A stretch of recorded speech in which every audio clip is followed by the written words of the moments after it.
श्री गणेशाय नमः।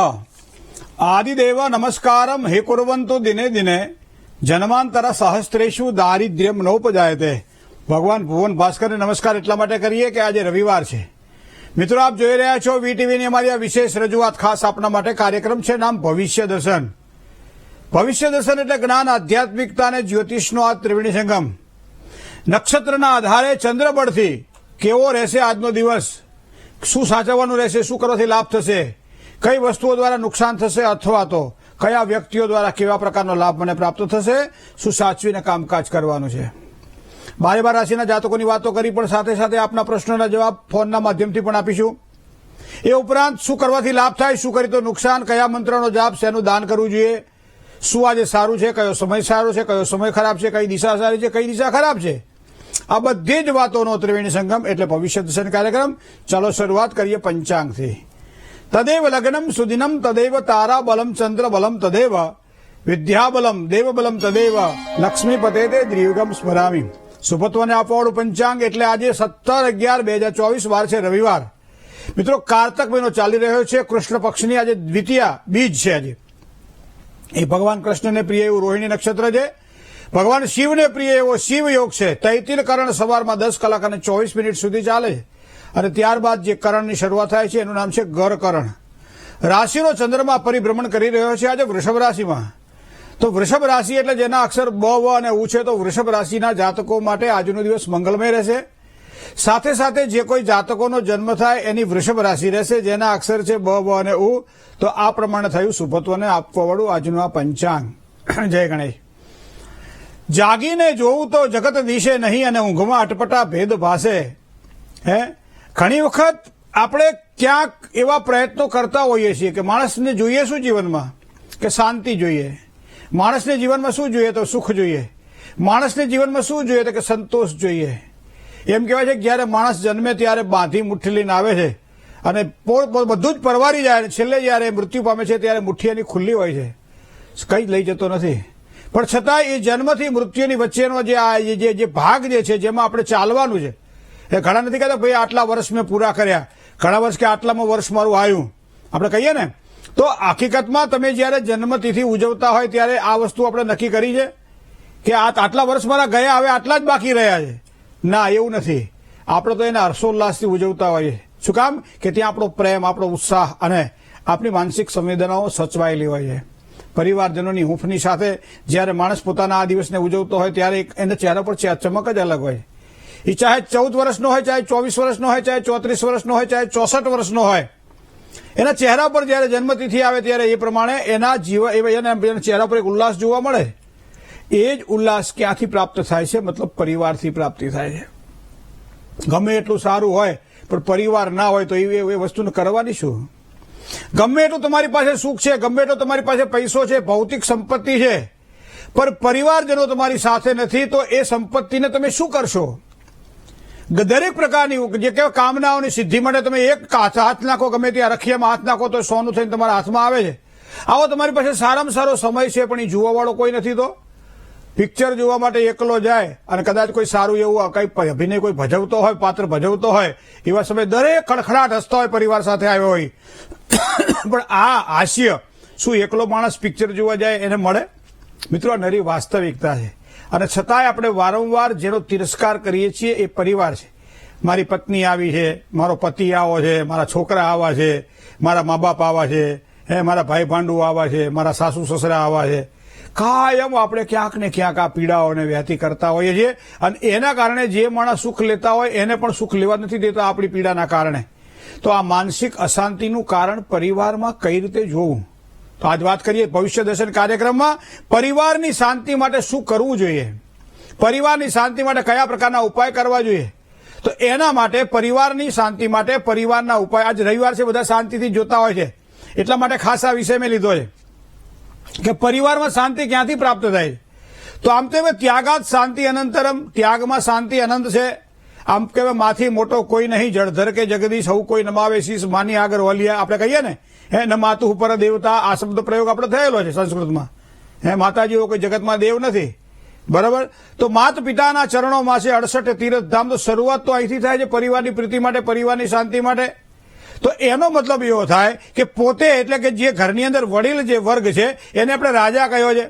તો રાજા કાલસ્ય કારણે કોઈ પણ નિર્ણયો સંયુક્ત રીતે લેવાય સ્વાભાવિક છે, પણ એ નિર્ણય છેવટે એક વ્યક્તિ પાસે આવે અને બધાયનું સાંભળે અને સાચો અને સારો નિર્ણય લે એને મોભ કહેવામાં આવે છે. અને કદાચ ઘરવાળાને અમુક નિર્ણયો સારા અને સાચા નથી લાગતા હોતા અને એના કારણે વિરોધ જો સહન કરવાનો હોય ને તો એ પણ મોભને કરવાનો હોય છે. તો એનો મતલબ એવો થાય કે ગુજરાતીમાં એક બહુ સરસ કહેવત છે કે મોભને હંમેશા બે ખીલા વધારે હોય. એ રોઈ ન શકે પણ અંદર પારાવાર જેને કહેવાય ને પીડા અનુભવાતી હોય ત્યારે પરિવારનું જતન થતું હોય છે. લાંબી જે કઈ સુખની વાત હોય ત્યારે ટૂંકા સુખને જતા કરીને લાંબા સુખ પ્રત્યે વિશેષ કાળજી રાખી અને ધ્યાન આપી અને પરિવારનું જતન કરે છે. એને પરિવારનું મોભી કહીએ આપણે. મોભી એટલે મોભ થાય. તો મોભને બે ખીલા વધારે હોય તો પરિવારની અંદર શાંતિ માટે ઘરનો મોભી હંમેશા પાવરફુલ હોવો જોઈએ. ઘરનો મોભી સ્ત્રી પણ હોઈ શકે છે, ઘરનો મોભી પુરુષ પણ હોઈ શકે છે. ક્યારેક ક્યારેક દીકરીમાં એટલી ભગવાને આમ તાકાત આપેલી છે, બુદ્ધિશક્તિ અને કુશળતા આપેલી હોય છે કે આખા ઘરનું સંચાલન દીકરી કરે છે. દીકરો એમ કે પ્રાપ્તિ તું 16 વર્ષે, પુત્ર 16 વર્ષ પછી ઉપરનો થાય પછી માતા પિતાનું બહુ સાંભળતો નથી હોતો, પણ માતા પિતાના ગુણોને ગ્રહણ કરવા વાળો આ સંતાન જેમ જેમ મોટો થતો જાય એમ પરિવારની પીડાને કદાચ જો એને જોઈ હોય તો એ સારી રીતે પરિવારની પીડાને દૂર કરવા માટે પ્રયત્ન કરતો હોય છે. તો મિત્રો આ બધી સાંસારિક વાતોને જો ધ્યાનમાં રાખવામાં આવે તો બધામાંથી શાંતિ પ્રાપ્તિ કરવી હોય તો એમ કહેવાય છે કે આપણે જન્મકુંડળીની અંદર જ્યારે જોવા જઈએ ત્યારે ચંદ્રમા એ મનની શાંતિ માટેનો કારક ગ્રહ માનવામાં આવે. અને એટલા માટે જ વેદકાલીન ઋષિઓએ કહ્યું છે કે ચંદ્રમા મનસો જાત ચક્ષોહો સૂર્યો અજાયત શ્રોત્રાદ વાયુષ્ય પ્રાણસ્ય મુખાદગ્નિ રજાયત નાભ્યાસિદ અંતરિક્ષ કુંશિષણો દેહો સમવર્તત પદભ્યામ ભૂમિદશઃ સ્તોત્રા તથા લોકાન અકલ્પયન. જેની કલ્પના ન કરી શકાય. વિચાર તો કરો મિત્રો, કેટલું ચંદ્રમા મનસો જાત. મનનો કારક ગ્રહ ચંદ્રમા છે. શાંતિ ક્યાંથી મળે છે? તો શાંતિ મળે છે ચંદ્રમાંથી મળે છે. અને ચંદ્રમાંથી શાંતિ મળતી હોય મતલબ ચંદ્ર એ મનથી શાંતિ મળે. એટલે મન જેનું માદું એને બધું જ માદું લાગે અને મન જેનું હાજુ એને બધું જ હાજુ લાગે. એ પ્રમાણે મનનો કારક છે ચંદ્રમા. જ્યારે પણ નિર્બળ બનતો હોય ત્યારે શાંતિનો અનુભવ એ વ્યક્તિ પાસે શાંતિ હોવા છતાં નથી અનુભવી શકાતું. ઘણી વખત અમુક તમે જોજો ઘરમાં 5-15 વ્યક્તિ હોય ને તો 1-2 જણા બોલે ને બાકીના બધા સાંભળે, બરાબર ને? પણ આજકાલ એવું થઈ ગયું છે બધા સાંભળે, કોઈ બોલે, બરાબર? ક્યારેક બધા હા બોલે, કોઈ સાંભળે નહીં. તો આ બધી વસ્તુ શેના કારણે થાય છે? ચંદ્રના કારણે થાય છે. અને એટલા માટે જેમ કહેવાય છે કે પરિવારની અંદર જો ચંદ્રને એટલે કે મનને જો શીતળતા અને શાંતિ આપવી હોય તો અમુક સમય એવો હોવો જોઈએ કે જેમાં ઘરના બધા જ સભ્યો એક સાથે બેઠા હોય. તો સામાન્ય એમ કહેવાય છે કે બધા જ સુખના જે રસ્તાઓ છે ને એ પેટથી જાય છે. તો એનો મતલબ ભોજનથી જાય છે.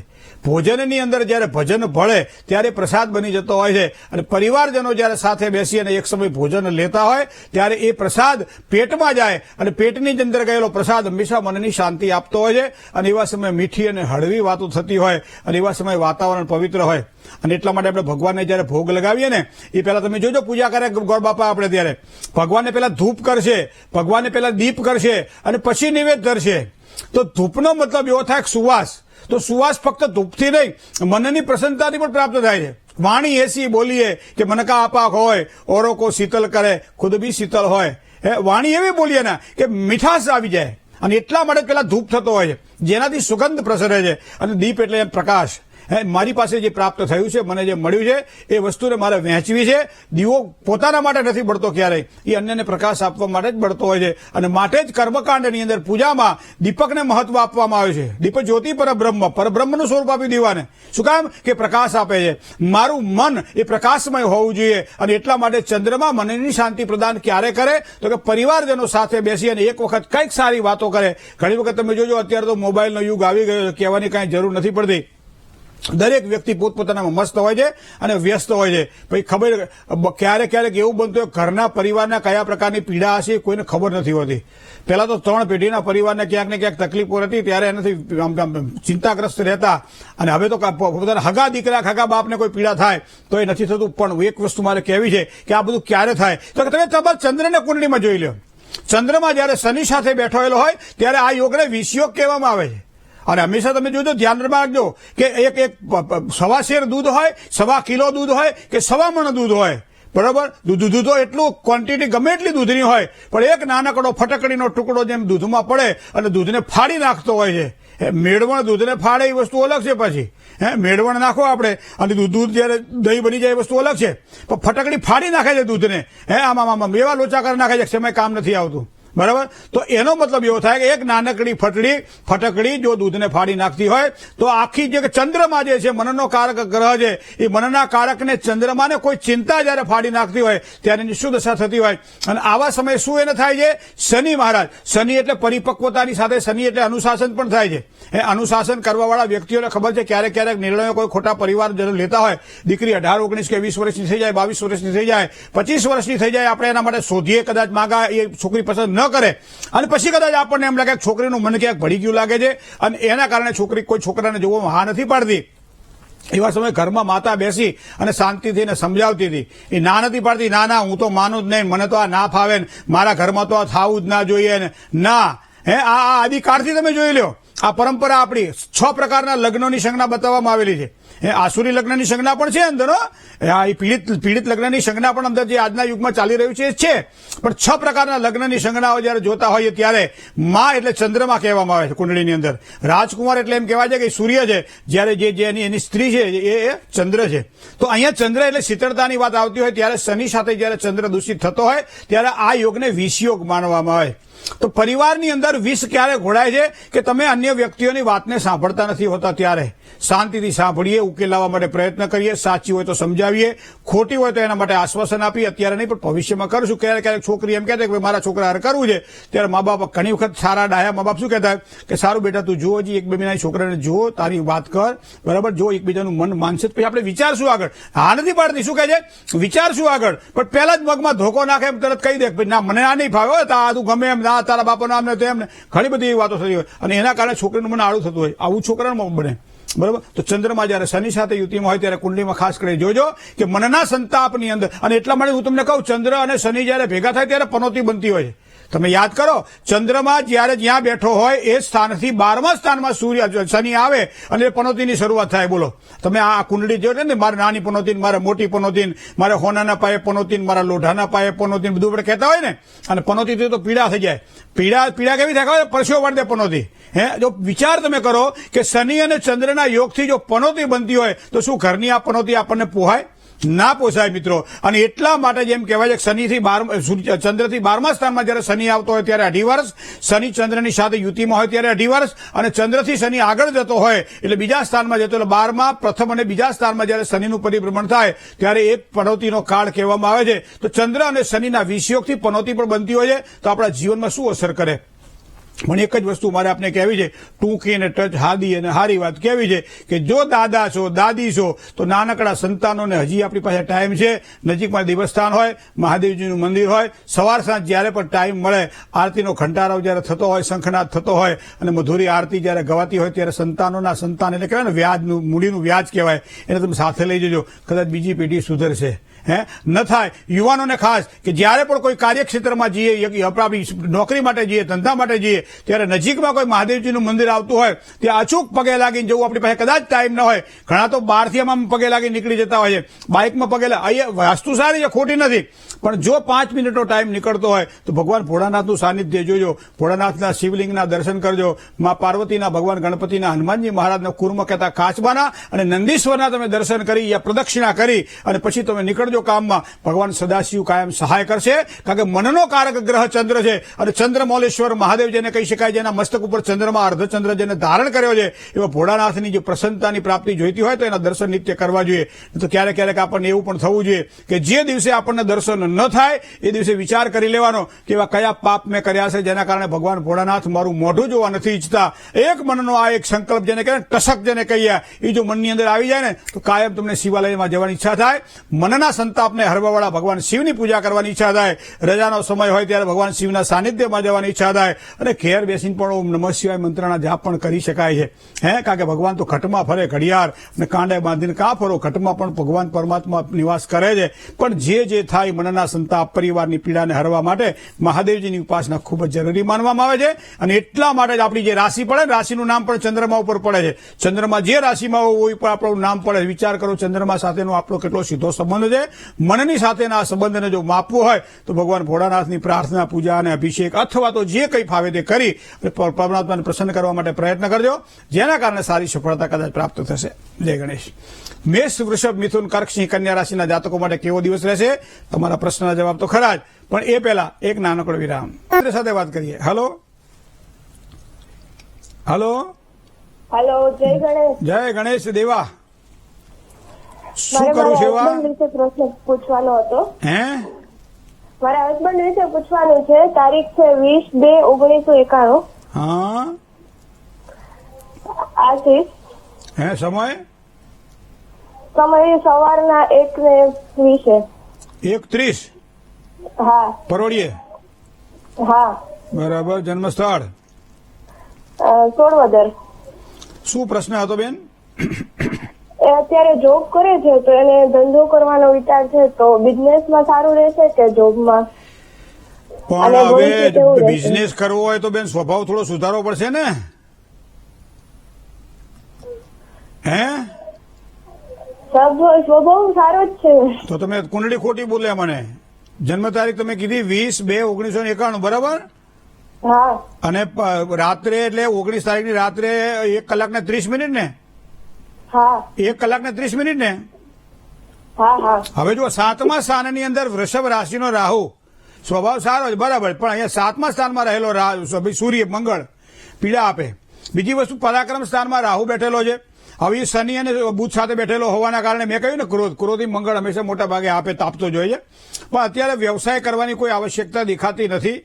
ધંધો કરવાની ઈચ્છા થાય સ્વાભાવિક છે, પણ અત્યારે થોડોક સારો ચાલી રહ્યો નથી. સમયને સાચવી લો. અત્યારે હજી 1.5 વર્ષ કદાચ નોકરી કરશે અને ત્યારબાદ વ્યવસાય વિશે યોગ્ય વિચાર કરીને પછી આગળ વધશે તો ચોક્કસ અને સારી સફળતા મળશે. મંગળવાર કરવાનું કહેજો, ભગવાન ગણપતિના સારો લાભ થશે. જય ગણેશ. કર્ક, સિંહ અને કન્યા રાશિના જાતકોનો કેવો રહેશે આજનો દિવસ, એની પર વાત કરીએ નાનકડા વિરામ બાદ. કોલર મિત્ર સાથે વાત કરીએ. હલો. જય ગણેશ. જય ગણેશ. જી, મારે મારી બેબી માટે પૂછવું છે. હા. એની જન્મ તારીખ છે 16-8-2007. જન્મ સમય છે સવારે 4:55. બરાબર. જન્મ સ્થળ નડિયાદ. બરાબર. એ અત્યારે 12મા ધોરણમાં છે. એનું ભણવાનું અને એ હમણાં ની કહું બીમાર બહુ રહે છે, એટલે એનું ભણવાનું થોડું ધ્યાન બીમારીના લીધે હટી ગયું છે. એટલે મારે પૂછવું છે ભાઈ આગળ શું કરશે એમ. સામાન્ય રીતે બેન આપણા જ્યોતિષમાં અમુક એવા નિયમો હોય છે કે જે નિરંતર ચાલ્યા કરતા હોય છે, અને જે ઋષિમુનિઓએ આપણને, જે સ્વપ્નદ્રષ્ટા ઋષિઓએ આપણને આપેલું આ જ્ઞાન, એમાં એવું લખ્યું છે કે જે સ્થાનનો કારક ગ્રહ એ સ્થાનમાં બેઠેલો હોય ત્યારે એ બાબતની પીડા આપે.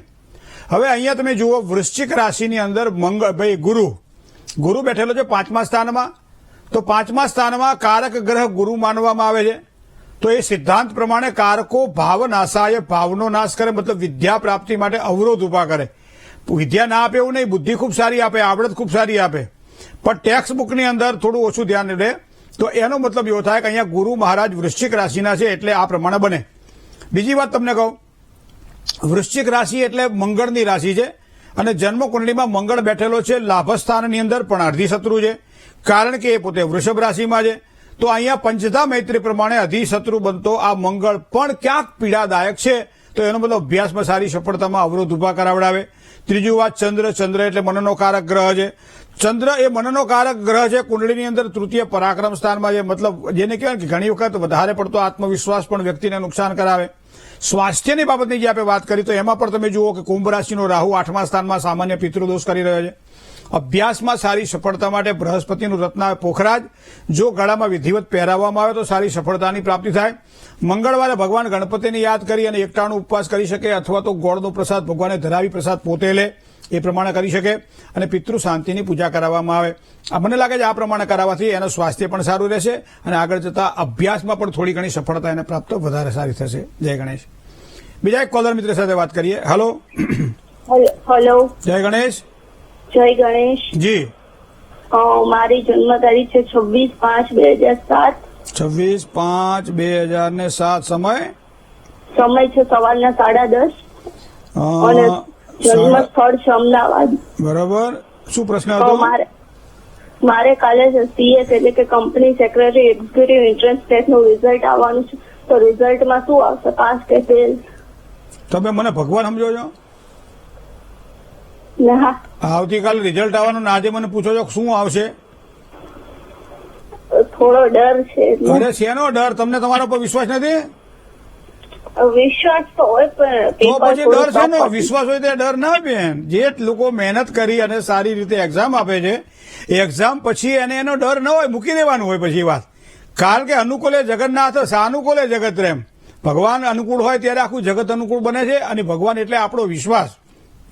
વિશ્વાસ તમારો અનુકૂળ છે કે નહીં એ હું તમને કુંડળી દ્વારા કહી શકું છું કે શનિ કર્ક રાશિની અંદર રાહુ સાથે શ્રાપિત યોગ બનાવી રહ્યો છે. મતલબ 7મા સ્થાનમાં શનિની આ પૂર્ણ દ્રષ્ટિ પડે છે. ઘણી વખત પોતાના કરતા અન્ય પર વધારે વિશ્વાસ હોય માટે તમે મને જ્યોતિષી તરીકે પૂછ્યું કે કાલ મારું શું થશે. કાલનું તો કંઈ આમાં આવે નહીં, બરાબર. ઘણી વખત તો જે જગ્યાએથી ટ્રેન ઉપડી જાય અને પછી આપણે એનું રિઝર્વેશન કરાવવા જઈએ ને તો કે નોટ અવેલેબલ એવું બતાવે આપણને, બરાબર. એનો બધો હવે આ ટિકિટ તમને મળશે. કારણ કે અમારું એવું છે બધું, તમે કાલ સવારનું કોને આજ ખબર ના પડે પડવા વાળાને પણ બાબા અમને તો નથી પડતી. પણ મને લાગે છે શુક્ર બુધનો એક સારો યોગ તમારી કુંડળીમાં 12મા સ્થાનમાં ભલે બેઠેલો હોય પણ મિથુન રાશિનો બુધ તમારો વિદ્યાનો કારક ગ્રહ છે. સફળતા સારી અપાવશે બેન. ભગવાન ઉપર શ્રદ્ધા રાખજો. જય ગણેશ.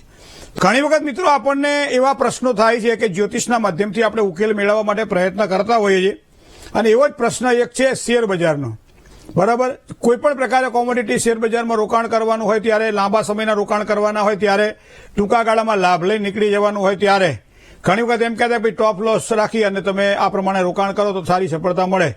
ઘણી વખત એમ કે ભાઈ આટલા પ્રકારના શેરોની અંદર આ પ્રકારના શેરો આગળ જવાની શક્યતાઓ છે, તો એની અંદર કરેલું કામ તમને લાભ કરાવડાવશે. આ બધી વાતો આપણે સાંભળતા હોય, જોતા હોય. ખાસ કરી આ ક્ષેત્ર સાથે સંકળાયેલા વ્યક્તિઓ મગજને ખૂબ કસી અને આખી કંપનીનું આખો એક ચિતાર કાઢી અને પછી યોગ્ય રોકાણ કરતા હોય છે, ચાહે લાંબા સમયના રોકાણ હોય ચાહે ટૂંકા સમયના રોકાણ હોય. પણ મિત્રો એ ખબર છે કે આપણું જે ભાગ્ય છે ને એ એક કુંડળી દ્વારા જોઈ શકાય, અને કુંડળી દ્વારા ભાગ્યને જોવા માટે 2 વસ્તુને પ્રાધાન્ય આપી છે આપણે. એક વસ્તુ છે જન્મકુંડળીમાં સ્પષ્ટ રીતે ગ્રહોનું જે આકલન જે છે એમાં જે પૂર્વજન્મના સંચિત કર્મોના આધારે આ જન્મની અંદર મને શેર બજારથી લાભ થશે કે નહીં થાય. પહેલા તો આ વસ્તુ આવે. ઘણી વખત આપણે રોકાણ કરી દીધા, લાંબા રોકાણ કર્યા, થોડા પૈસા નાખી દીધા, પૈસા પાછા આવ્યા નહીં, તકલીફ થઈ, પૈસા ગયા એમ કહીએ આપણે, ધોવાઈ ગયા એમ કહીએ આપણે, ડૂબાડ્યા એમ કહીએ આપણે, બરોબર. અને ક્યારેક નાનકડું રોકાણ મોટી સારી સફળતા પ્રદાન કરતું હોય છે. પણ આ જોવું કઈ રીતે? તો હું તો તમને એક વસ્તુ કહું, કુંડળીની અંદર 5મું સ્થાન અને 9મું સ્થાન જોવાનું હોય છે. અને ખાસ કરી શુક્ર જેવા મજબૂત ગ્રહો જો કુંડળીમાં પ્રબળ બનતા હોય ત્યારે શેર બજારમાં આગળ વધવું જોઈએ. ઘણા બધા યુવાનો ખાસ કરીને આજકાલ પ્રશ્ન પૂછતા હોય છે કે ભાઈ શેર બજારમાં અમને લેણું છે કે કેમ, તો એમના માટે આ ખાસ વસ્તુ. બીજું તમને કહું, તારાચક્ર પ્રમાણે તારાચક્રની અંદર 9 નક્ષત્રની સંજ્ઞાને 3 ભાગમાં વહેંચી છે, અને એ પ્રમાણે 27 નક્ષત્રનું આખું એક ગ્રુપ બને છે.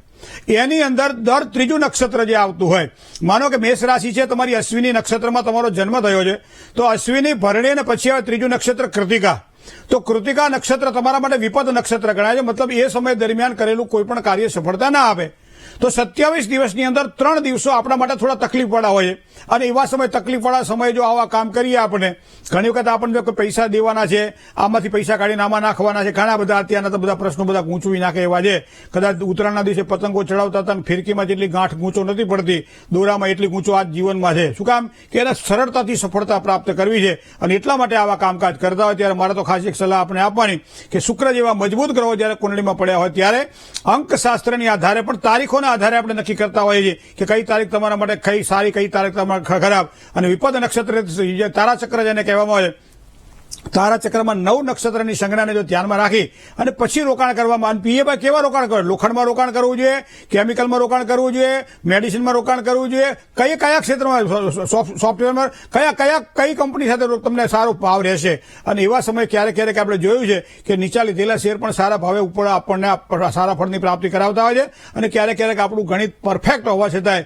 જ્યારે શેર વેચવાની વાત કરીએ ત્યારે 5 રૂપિયા મૂકવાનો જ વારો આવતો હોય છે. આ ન આવતો હોય તો જ્યોતિષનો આધાર તો લેવો જ જોઈએ. હો મિત્રો, મકર રાશિની વાત, કોલર મિત્ર સાથે વાત કરીએ. હલો, જય ગણેશ. જય ગણેશ. મારા બેબીનો પ્રશ્ન છે. 27/6/2006 પોરબંદર. 27? હા, 27 એટલે 26 તારીખની રાત્રે છે, 3 વાગે અને 8 મિનિટે. 27/6/2006 અને રાત્રે રાત્રે છે 26 તારીખની રાત્રે 3 વાગે ને 8 મિનિટે 3 કલાક 8 મિનિટ. જન્મ સ્થળ ને જન્મ સ્થળ છે પોરબંદર. બરાબર. શું પ્રશ્ન હતો? પ્રશ્નમાં એવું છે કે એના લગ્ન જીવનમાં કઈ વિધિ કે કરાવવાની હોય ને તો કેજો, ને ક્યારેક છે લગ્નના યોગ, કઈ રાશિ હારે થાય, કઈ દિશામાં થશે ને કેવો છોકરો મળશે? હા હા ભણેલો મળશે કે નહીં મળે? નોકરી કરતો છે, ધંધો કરતો હશે? આ ભણેલો કેજો, કેમ કે બેબી ભણે ને એટલે ભણેલો મળશે કે આ ભણેલો મળે એટલે શું કરવાનું? ભાઈ ભણેલાને મૂળ તો ભણ્યા પછી નોકરી જ કરવાની ને. હા કરો. અભણ કેટલું યાદ રાખે, પેલો ભણેલો ભૂલી જાય, પગ મને ધોવા દેવ રઘુરાય. શનિ બેઠો છે મંગળ સાથે યુતિમાં બેન, મંગળ બેઠો છે બુધ સાથે યુતિમાં. 3 ગ્રહોની યુતિ એક જ સ્થાનમાં છે, જે ચોથું સ્થાન છે. 7મું સ્થાન છે લગ્ન જીવનનું સ્થાન છે. લગ્ન જીવનના સ્થાનનો સ્વામી એ શુક્ર છે. શુક્ર કુંડળીની અંદર જો જોવા જઈએ તો એ પોતાનું જે સ્થાન બનાવી રહ્યો છે બીજા પરિવારના સ્થાનમાં છે. મતલબ પરિવાર દ્વારા, પરિવારના કોઈ ઓળખાણ દ્વારા એક સારો છોકરો મળે એવા યોગ બની રહ્યા છે. કાકા, બાપા, ફુવા, ફોઈ, મામા, મોસાળ, કાંઈ પણ પરિવારના સહયોગથી એક સારું પાત્ર મળે તેવી શક્યતાઓ દેખાય છે. વૃષભ રાશિમાં શુક્ર બીજા સ્થાનમાં હોવાના કારણે એને ધનનું સુખ સારું છે. દીકરી ભણેલી છે, સામે છોકરો પણ સારું જ્ઞાન પ્રાપ્ત કરેલો મળશે. હવે રાશિમાં નીચેનો બને છે. દાંપત્ય જીવનમાં મંગલકારી મંગલ એવું કહેવાય છે. અને મંગળ જ્યારે નીચેનો બનતો હોય ત્યારે ખાસ કરી ચોથા સ્થાનમાં, 8મા સ્થાનમાં, 7મા સ્થાનમાં, 12મા સ્થાનમાં હોય ત્યારે પીડાદાયક બનતો હોય છે. તો કર્ક રાશિનો નીચનો હોવા છતાંય મંગળ અહીંયા શનિ સાથે બેઠેલો છે. તો એનો મતલબ એવો થાય કે દાંપત્ય યોગમાં થોડા વિઘ્નો ઉભા કરાવડાવે. કારણ કે અત્યારે વર્ષ જો જોવા જઈએ તો બહુ ટેન્શન લેવા જેવી વાત નથી, પણ આ આગામી વર્ષ દરમિયાન સારી સફળતાના યોગ એમને દેખાઈ રહ્યા છે. જન્મ સ્થાનથી પશ્ચિમ દિશામાં લગ્ન યોગની શક્યતાઓ છે. તુલા રાશિ, ધન રાશિ, મીન રાશિ અને કન્યા રાશિ 4 રાશિથી સારું લેણું પણ છે.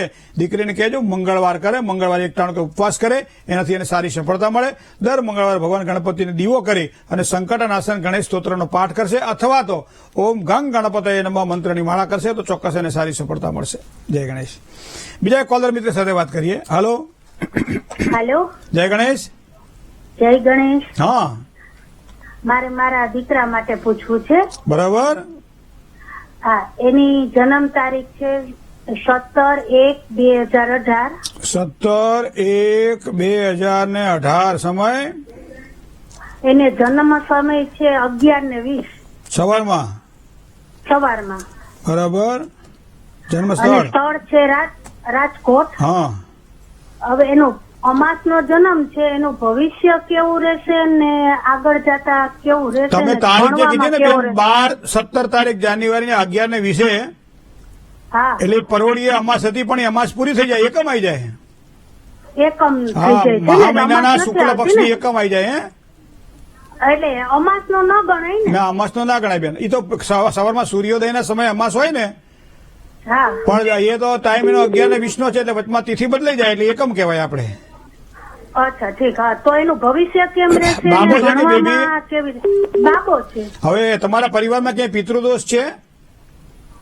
પિતૃદોષમાં અમારા મોટા બેન છે ને, ઈ બરીને ગુજરી ગયા છે. કારણ કે આની કુંડલીમાં આપણે કહીએ ને પાવર ઓફ પેટર્નની કોઈ પણ અધૂરી વાસના હોય એ સંતાનોને કુંડલી દ્વારા આપણને દેખાડે. તો એ પ્રમાણે કર્ક રાશિનો રાહુ 5મા સ્થાનમાં કોઈ એવા અસદગત આત્મા હોય એનું અહીંયા કંઈક થોડું સૂચન કરી રહ્યા છે. બીજું, ચંદ્ર સાથે બેઠેલો સૂર્ય પણ એકાદશ સ્થાનની અંદર છે. શુક્ર અહીંયા નિર્બળ બની રહ્યો છે. તો આ બધી વસ્તુઓને જો ધ્યાનમાં રાખીએ આપણે તો કુંડળીના અંદર અમુક ગ્રહો એવા છે કે મહાદેવજીની ઉપાસના વધારે વધારે અભ્યાસમાં એને સારી સફળતા અપાવે. હજી તો જો કે વાર છે, 6 ને 6 12 ને 1 13, હજી 7 વર્ષ પછી કરશો તો ચાલશે, પણ મહાદેવજીની ઉપાસના થાય તો ધ્યાન રાખવું. બીજું, પિતૃઓની શાંતિ અને કાલસર્પ યોગ કુંડળીમાં બેઠેલો છે, તો કાલસર્પની પૂજા તમે ચોક્કસ કરાવડાવી લેજો. એના કારણે અભ્યાસમાં બધી રીતે ભગવાન ગણપતિ બાપાની કૃપાથી એને સારા પરિણામોની પ્રાપ્તિ થશે. જય ગણેશ. બીજા એક કોલર મિત્ર સાથે વાત કરીએ. હલો. હાલો. જય ગણેશ. હા, જય ગણેશ. હા. પટેલ દર્શલ વિશે મારે પૂછવું છે. એની જન્મ તારીખ છે 24/1/96. બરાબર. હા, પછી એનો સમય છે 12:10 નો ગુરુવાર બપોરે. હા. 24/1/96 કે 25/1/96? ભવિષ્ય વિશે પૂછવું છે. એનું ગુસ્સો બહુ કરે છે હા, આપણો અને એનું લગ્ન વિશેનું કેવું રહેશે એ પૂછવું છે. હરવડા નહીં આપણે તમારું છે આપણે. હવે આપણો શું કહું છું, 24 જાન્યુઆરી 1996 ને? હા હા, તો બુધવાર- 24/1/96. તો બુધવાર આવે છે. ગુરુવાર. આમાં તો બુધવાર આવે છે. બુધવાર. હા, તો બુધવાર હશે. સોમવારે મારી ભૂલ થતી હશે. અચ્છા, સમય કયો કીધો? 12:10 નો સમય. 12 ને 10 જન્મસ્થળ જન્મસ્થળ દાહોદ. દાહોદ ગોધરા. બરોબર. શું હવે મને પ્રશ્ન કહો, એક બે પ્રશ્ન કહો. હા, હવે એનો પ્રશ્ન એવો છે, ઈ છે ને મારે એના પપ્પા નથી ને તો એને મને પગે પાટો આવેલો છે, તેને કામ કરીને જવું પડે ને તો ગુસ્સો બહુ કરે એમ. અને બીજું બસ એમ જ કે મને કે મારા લગ્ન કરાવી દે. એને અત્યારે 29મું વર્ષ ચાલે છે. તો લગ્ન તો તમારે કરાવવા તો પડશે ને આ વર્ષે. આ વર્ષે સારા યોગ દેખાઈ રહ્યા છે કુંડળીને ધ્યાનમાં રાખીએ તો. અને આઈ થિંક મને લાગે છે કદાચ આ ચોથા મહિના પછી ચંદ્ર અને કેતુ ઉપર શનિનું પરિભ્રમણ પણ ચાલી રહ્યું છે, તો એ થોડોક આપણને સહાયતા કેતુ અને શનિ કરશે. ચંદ્રમાં થોડોક નબળો છે, તમે કહ્યું એ પ્રમાણે થોડો મગજ થોડો ગરમ હોય, આ તે બરોબર છે. એનું કારણ તમને કહું કે સૂર્ય અને મંગળ કુંડળીમાં ભેગા પડ્યા છે, અને આ યોગને આપણા જ્યોતિષમાં અંગાર યોગ કીધો છે. અને અંગાર યોગ પ્રમાણે એનો સ્વભાવ થોડો ઉતાવળી હોય, તરત કામ ચડખાવું જેને કહેવાય તરત એને જોઈએ. પણ મને લાગે છે થોડીક ધીરજ રાખવી પડશે લગ્ન યોગની અંદર પણ, તો સારામાં સારું ફળ પ્રાપ્ત થશે. એને ખાલી એટલું કહેજો કે બુધવારના દિવસે પિતૃઓનું સ્મરણ કરે, તલ થોડું પાણીમાં નાખીને પીપળે જળ ચડાવે અને પિતૃઓને યાદ કરે, ઓમ નમો ભગવતે વાસુદેવ મંત્રનો જાપ કરે તો એને સારી સફળતાની પ્રાપ્તિ થાય તેવા યોગ બની રહ્યા છે. જય ગણેશ. મિત્રો, આજે જેની જન્મ તારીખ છે એવા તમામ દર્શક મિત્રોને ખૂબ ખૂબ શુભકામનાઓ. ભગવાન ગણપતિ દાદાની કૃપા થાય, આગામી વર્ષ તમારા માટે આનંદપ્રદ નીવડે, દરેક પ્રકારના કાર્યમાં આપ સારો યશ પ્રાપ્ત થાય, વિદ્યામાં સારી વૃદ્ધિ થાય, પરિવારની સારી પ્રીતિ મળે, લગ્ન જેના ન થયા હોય એના માટે સારું પાત્ર મળે. અંકશાસ્ત્રને જો ધ્યાનમાં રાખવા આવે તો ન્યાય અને નીતિનો કારક ગ્રહ જે શનિ છે, શનિ આ અંકનો સ્વામી છે. તો આત્મસન્માન અને આત્મનિર્ભર આ બંને વસ્તુઓને આ વર્ષ દરમિયાન ધ્યાનમાં રાખવી પડશે. જે કંઈ કાર્ય કરીએ પોતાની શક્તિ, પોતાની બુદ્ધિ શક્તિના આધારે કરીએ તો વધારે સારી સફળતાની પ્રાપ્તિ થશે. અન્યનો આશ્રય લેવાથી કદાચ કામકાજમાં ક્યારેક તકલીફ દેખાશે. ખાસ કરી અને 2025નો જે વર્ષ છે એ જૂન જુલાઈ પછીનો જે સમય, શનિ મહારાજ જ્યારે પોતે મીન રાશિમાં પ્રવેશ કરશે ત્યારે તમારા ભાગ્યનો એક સારો ઉદય થશે, જેમાં નોકરી, ધંધો, કોઈ પણ સારા પ્રસંગ, કામકાજ આ બધામાં સારી સફળતાના યોગ બની રહ્યા છે. તમારા માટે ખાસ કરી શનિવારના દિવસે હનુમાનજી મહારાજને યાદ કરવા રહ્યા. સાયંકાળે હનુમાનજી મહારાજને શનિવારના દિવસે ચમેલીનું તેલ જો ચડાવવામાં આવે ને ખાસ કરીને સિંદૂર સાથે ચમેલીનું તેલ મેળવી ચડાવવામાં આવશે તો ચોક્કસ સારી સફળતા મળશે. કેળાનો પ્રસાદ ભગવાન હનુમાનજી મહારાજને ધરાવજો. દર શનિવારે કરેલું આ કર્મ તમને ખૂબ જ સારો લાભ કરાવડાવશે. આજથી તમે એની શરૂઆત કરી દો. હવે જેની આજે મેરેજ એનિવર્સરી છે, જેની આજે લગ્નતિથિ છે, એવા તમામ દંપતીને ખૂબ ખૂબ શુભકામનાઓ. દાંપત્ય જીવનની સુખાકારીમાં આ વર્ષ તમારા માટે આમ તો શ્રેષ્ઠ ગણાય, કારણ કે ઘણી વખત મોઢું ખોલીને પતાસું મળે તો એનો આનંદ બીજો કોણ ભોગવી શકે, જેને પતાસું મોઢામાં જ ભોગવાય. તો એનો મતલબ એવો થાય કે આ શનિ મહારાજ આગામી વર્ષ તમારા માટે એક આનંદ લઈને આવશે, એક નવી ઉર્જા, નવી આશા અને નવો સંતોષ લઈને આવશે. એનો મતલબ એવો થાય કામકાજમાં સારી ઉન્નતિ અને પ્રગતિના યોગ બની રહ્યા છે. પરસ્પર પ્રીતિ, સાંસારિક જીવનનું સારું સુખ, સંતાનોની સારી સુખાકારી અને સ્વાસ્થ્ય પણ સારું રહે, અને સાથે સાથે બે પૈસા બચાવાય આગળના સમયે, આગળના પ્રસંગોમાં ક્યાંક સારી રીતે ઉદાર મને ખર્ચ કરી શકો એવી સંપત્તિ કદાચ આ વર્ષ દરમિયાન મળે તેવી સંભાવનાઓ પણ દેખાય છે.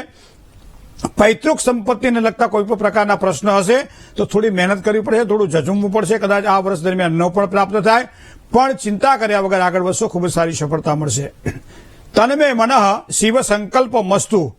સુભત્વની જ્યારે વાત કરવાની હોય ત્યારે આજનો સુભત્વને આપવાવાળો અંક 8 છે. તો 8ના અંકની અંદર 8 આવે, 8ના અંકની અંદર 17 આવે, 26 આવે, બરાબર છે. આ બધા 8ના અંકો છે મિત્રો, તો લાભ કરાવડાવશે. રંગની વાત કરીએ તો વાર પ્રમાણે આજે નારંગી રંગ ખૂબ જ સારો લાભ કરાવડાવે. સાથે સાથે લાલ રંગ દ્વારા પણ ખૂબ જ સારી સફળતાના યંધાણ તમને દેખાય. તો કોઈ પણ સારા પ્રસંગોમાં આ બે રંગને ધ્યાનમાં રાખો તો બધાથી તમે અલગ તરી આવશો. સમયની વાત કરીએ, સારો સમય કયો તો સવારમાં 9 કલાક અને 31 મિનિટથી બપોરે 12 કલાક અને 30 મિનિટ સુધીનો સમય શ્રેષ્ઠ સમય રહેશે. કોઈ પણ સારું કામકાજ કરવા માટે આ સમય સારો છે. પણ રાહુકાળનો વિચાર કરીએ તો એ સાંજે 4 કલાક અને 58 મિનિટથી 6 કલાક અને 28 મિનિટ સુધીનો છે. રાહુકાળ દરમિયાન કોઈ પણ નવા કામકાજની શરૂઆત ન થાય એના માટે ધ્યાન રાખવું પડશે. દિશાની વાત કરીએ શુભત્વને આપવાવાળી તો પૂર્વ દિશા ખૂબ જ સારો લાભ કરાવડાવશે. પણ અશુભત્વની વાત કરીએ તો એ ઉત્તર દિશા છે, નૈઋત્ય ખૂણો છે, થોડું સાચવીને કામકાજ કરજો. 12 રાશિ જે છે એમાં મેષ રાશિ જેના અક્ષર અલ અને ઈ છે, તો મેષ રાશિવાળા જાતકોએ આજે તન, મન અને ધનથી સંભાળીને કામકાજ કરવાનું રહેશે. જય ગણેશ. આજના દિવસે શું કરવાથી સારો લાભ થાય તો શિવ સ્તવનના 11 પાઠ જો સવારમાં થઈ જાય તો વધારે સારી સફળતાની પ્રાપ્તિ થાય. બને ત્યાં સુધી કડવી વાણીનો ઉપયોગ આજના દિવસ માટે ન થાય. કડવી વાણીનો પ્રયોગ નુકસાન કરાવશે. ઓમ બટુક ભૈરવાય નમઃ આ મંત્ર આજના દિવસ માટે કરવાથી વધારે સારી સફળતા મેળવી શકાશે. દૂધની કોઈ પણ બનાવેલી વસ્તુનું આજના દિવસ માટે યથાશક્તિ દાન કરવામાં આવશે તો આજનો દિવસ તમારા માટે ખરેખર મંગલમય બની જશે. જય ગણેશ. ભવિષ્ય દર્શન કાર્યક્રમની અંદર મિત્રો આપ ફોન દ્વારા તો આપના પ્રશ્નો પૂછો જ છો, પણ પત્ર વ્યવહાર દ્વારા પણ આપના પ્રશ્નો પૂછી શકો છો. એનું સરનામું પણ નોંધી લેશો.